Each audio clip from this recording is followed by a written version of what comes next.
Nickel 6-1 Tango Small J Golden. Oh, got it! Woohoo! Roger. There's troubleshooting as soon as I get. Did you box moving target? No, I took an auto track. Oh, okay.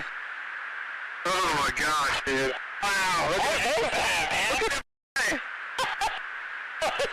man. Finally, retired Navy Commander David Fravor, squadron leader who worked as a naval aviator for 18 years. Mr. Fravor has his own UAP experience known as the Tic Tac event. What astonished you the most about the flight capabilities of these Tic Tac, very briefly? The performance, absolute performance. It was. And you're not aware of any other objects that anybody in the world has, in this world, that has those capabilities? No, I think it's far beyond actually our material science that we currently possess. Are you aware of any other reconnaissance platforms that have tracked or recorded the Tic Tac's maneuvers, maybe the NORAD system or any of the others? I am not. Okay. We were, in another instance, we're told about the capabilities of a jamming during viewing of when there were some people chasing some of these objects. Did you experience any of that jamming or interrupting your radar or weapons system? My crew that launched after we landed experienced significant jamming to the APG-73 radar, which was what we had on board, which is a mechanically scanned, very high-end system prior to the APG-79. And yes, it did pretty much everything you could do, range, velocity, aspect, and then it spit the lock, and the targeting pod is passive. That's what we were able to get the video on. I'm about to run out of time, but are you aware of any of our enemies that have that capability?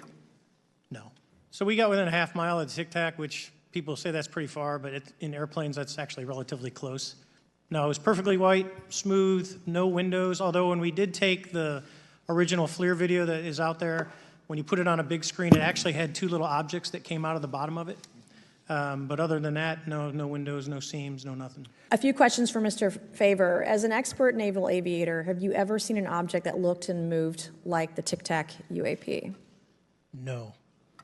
Did the Tic Tac UAP move in such a way that defied the laws of physics? The way we understand them, yes.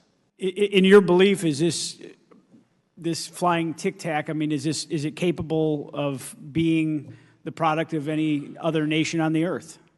No, like I said earlier, I think it defies current material science and the ability to develop that much propulsion. And I know there's been some physicists have done calculations, which is beyond anything that we have. That Tic Tac video that we saw, which has now been seen worldwide hundreds of millions of times. Yep. Do you believe that that's man-made, or I know do you it believe that really? Yeah, that's a Lockheed Skunk Work object.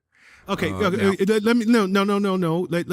How do you know? You said you said very definitively. I know it is. How do you know? Well, we have a military witness, and if you look at the disclosure materials that we did for the 2-day weekend on June 10th and 11th, that's also up on our website. One of the witnesses was in 1991 in the Azores and saw that same craft being offloaded off a C-130 transport, and his life was threatened because he saw that. We also have a sighting of the exact same object in 1967 near Wickham, Pennsylvania. There are witnesses that we have the report, and we have the drawing, the artist drawing of it. Now, a lot of these objects that people are seeing, they're gaslighting the Congress and the public and the media, saying, gee, we don't know what these are. It's a sleight of hand. Like the hell we don't know what they are. Those objects that have been shown are actually footage taken by our fighter jet pilots of these objects, but they don't know. They're not read in or briefed on these rogue super secret projects. To them, it could be an alien craft, but it's not.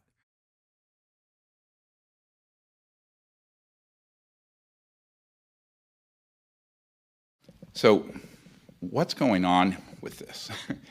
All of you have seen over the last 4 or 5 years these footage come out, and the Pentagon's confirmed there are three-dimensional objects with sensors and what have you, the so-called Tic Tac and others.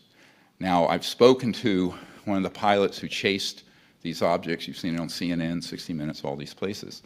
What hasn't been told when this event happened in the early 2000s is that these objects, which you'll see in a moment, particularly one of them, we have matching top secret witness testimony of them being a man-made object that our jet pilots and military don't know exists. This is dangerous in terms of deconflicting operations. So let's go to the next and play this.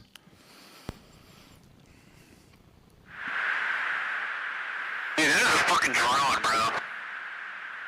There's a whole fleet of them. Look on the ASA. My gosh. They're all going against the wind. The wind's 120 knots from the west. Look at that thing, dude.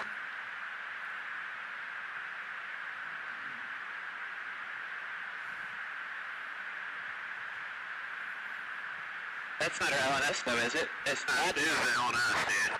Well, if there's like... Look at that thing. It's rotated. This is the so-called Tic Tac now.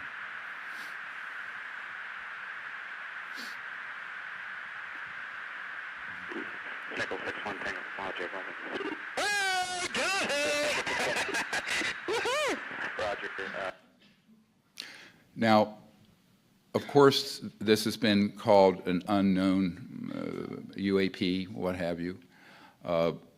We can excuse the Pentagon and most of the military and the White House and the Congress for not knowing what this is, because the operations that have been building these are deep black illegal, and they are not disclosing it properly to the authorities in our constitutional democracy and republic. This is based on a sighting of a group of people. Is basically the same object in the 1960s, 1967. Let's go to the next slide. And it's sort of a sketch here, the so-called vintage steam boiler. These have been seen in multiple places around since the 1950s and 60s. Next. Here's one that's a very good color illustration of it. Notice the probes on it. Extraterrestrial vehicles do not have those. These electrostatic discharge objects. We're not going to get into all the physics of this. Our team understands it, and we're welcome to share that in a longer brief with media folks. And here's the 2004 off the coast of San Diego Tic Tac. It's fundamentally the same object. Next. And here it is. We have a top secret whistleblower came forward a few months ago in 1991, so now we're talking quite some time ago, way before the 2004 event, that is offloading off a C-130, one of these UAPs, but it's actually a man-made one, and here you have the color illustration. This man is very afraid to come forward. He was warned not to, and at one point was told he would be, quote, executed. Next.